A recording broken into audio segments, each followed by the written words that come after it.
Welcome to Happily Ever Afters, where love doesn't stop at romance. Join us as we share the tales of everyday magic and celebrate life's sweetest moments. Hear inspiring accounts of love, intimacy, and pure joy as we uncover the secrets behind true devotion and partnerships that really work. Brace yourself for a full-on heart melting. Here's your host, Carlos Clemente. Hello, welcome. It's time for Happily Ever Afters. And my beautiful guest, or not guest host, she's a co-host. What's wrong with me today? I'm old. I'm just happy to be here. Well, I'm happy you're here too. Dorothy Lucy, everybody. All right, let's jump right into it. You want to tell a little bit about our guest today? Oh, you do it. I'm just the guest. All right. Okay. All right. We have Endyia Kenny Stearns and Brigg Stearns here today. Welcome. Thank you. Now, they have a fantastic story. They have the biggest smiles. Yeah. They got all their teeth all shiny and everything. Looks great. Now, you guys have a great story. It goes back quite a bit of time. So let's kind of get into it. Tell us a little bit more about yourselves, how you met. Well, you were kids, right? Yeah. Yeah, that's how she tricked me into it. Yeah. Do you hear this guy? I'm just joking. But we were 16 years old. Oh my gosh. We were 16 years old. We were at a competition for teens, high school students. It was called NAACP AXO competition. And it was like a competition with science, math, the arts. And I was competing in oratory and playwriting. He was competing in musical composition. And all the first place winners would go to nationals to compete against all the other first place winners across the country. So he won in musical composition, first place. I won first place in my categories. And I had gone the year before. So I knew all the excitement and all the fun that was going to ensue. He, on the other hand, I'll let you tell it. You always... No. Oh, I love to hear both versions.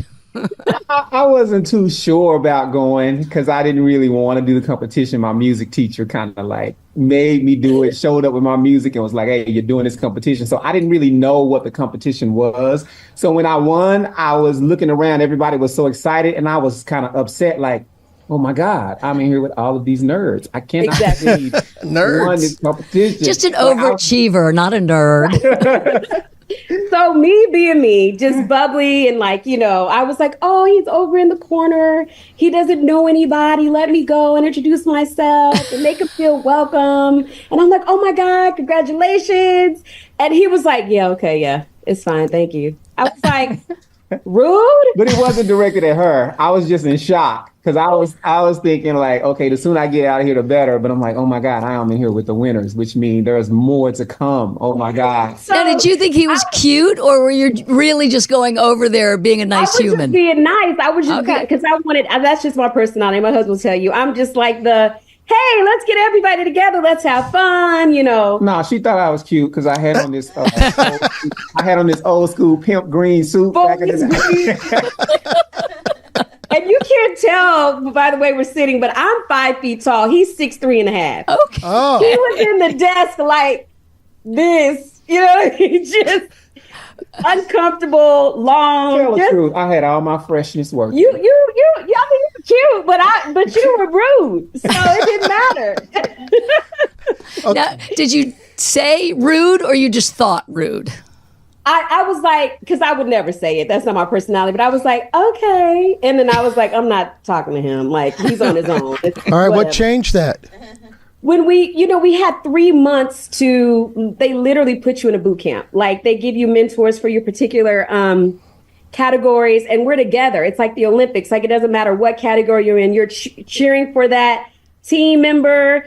And so we had 3 months to just get to know each other and train and connect. And so you're around all these people who are really excited and passionate about their gifts. So it automatically like bonds you in a different way. And so by the time we had gotten to nationals in Indianapolis, we were friends, and he was funny and sweet and talented. And I love, the fact that he was in music. Wait, I was. I'm talking about in the moment. I was funny and was sweet, like everything past tense. The moment, right? Okay. You just got sweeter from that point. You see what I'm saying? And Okay. anyway, so Indianapolis, and I don't know, something just clicked. I was getting ready for my competition, and I had a headache, and we were hanging. Everybody was kind of in my hotel room, just kind of hanging out. And then I was like, oh, I got to get ready for tomorrow. And he's like, are you okay? And I'm like, yeah, I just have a headache. He ordered me tea. He was like, do you need anything? He was just so attentive and sweet at 16, you know? And I was like, okay, he's so nice. And from that point on, by the time we got back home, we talked on the phone every day and haven't stopped talking ever since. Yep. Brigg, did you even know it was like a 3-month thing, that it was going to take over your life? And that is the funny story, Dorothy. I kid you not. We have been together total what? 32 years? 32 years. And we literally look at each other sometime and be like, from that freaking competition to this is crazy. Like, it's no idea. But the 3 months of the competition, she was saying, did you know that was going to take over your life? Like the whole 3 months of that preparation. I thought she meant like how it would change. both. Okay, sorry about that. Yeah. Take over my life then, no, but change my life, that's even bigger than that. Yeah. When you say change your life, okay, you look back over all the time you've had together. What has changed your life? Babe? Well, it's interesting how marriage grows you, right? I think if you allow it to do what God designed for it to do, it can really mature you, help you iron out a lot of the creases and wrinkles in your life, challenge you to be better, to be stronger. And it's interesting because I hear some people with this notion that like it's difficult if you get married and when you get married, that you can potentially lose yourself, right? And I would say to that, absolutely, that's possible. But if you marry the right person, the new self that you gain is much greater than the old self. And so I would say the new Brigg is much more mature and just more loving, more giving, because I have someone to kind of like, I don't know, a co-pilot in my love walk, if I can put it that way. Endyia? I completely agree. At 16, we had all these dreams and we were dreaming together, and we were just so excited to just do life together. Like, we used to dream about like, oh my God, what is it going to be like when we, we're out of our parents, thumb, from under our parents' thumb, and we, what if when we get a house and we don't have to deal with anything?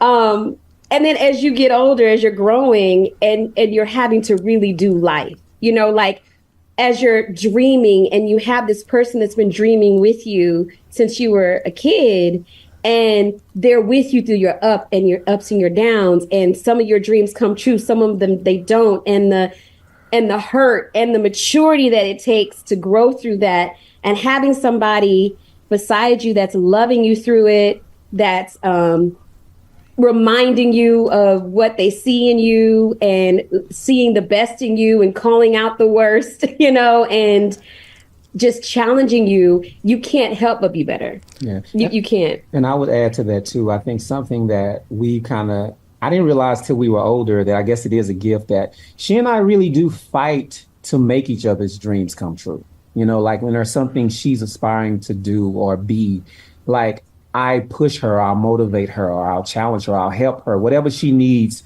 to make that happen. And she does the same thing for me. Like, she's not going to sit by if I say, hey, I have an idea for this, as opposed to shoot it down or tell me why it's not going to work. She's on board. Okay, let's make it happen. Like and I think that goes a long way with how we support and love one another. Is that how you create a happily ever after moment for each other? Is that when you are discussing things and trying to work things out, are you looking for that? Each moment becomes that moment that you build on. Absolutely. I would agree 100% with that. And also the idea of not even necessarily pursuing happiness as much as pursuing loving her, and the happiness is a byproduct of that. So true, because love, I think people don't really understand what love is. Love is not a feeling, it's an action, it's a choice.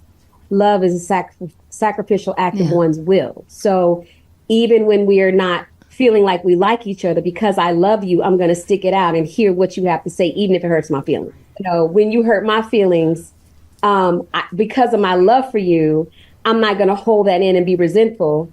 I'm going to talk it out. I'm going to express how I feel, and we're going to figure it out because we love each other, and we're choosing in that moment to look past how we feel to love one another. You are so wise. That's the byproduct of happily ever after. Happily ever after. I wonder, did you learn this from Oprah, or did you teach Oprah all this? Oh, when I work with her? No. This is something that through prayer, we are definitely believers, and we know that the heart and soul of our love and our foundation is because of our faith. Mm-hmm. There's no way we'd be able to spend all the years that we have together and gone through what we have without having that foundation and understanding what true love is. And it's from our faith. That's what informs us. That's what, let me tell you something. All day I can make all the reasons why he gets on my nerves and I am justified in how I feel and what I want to do.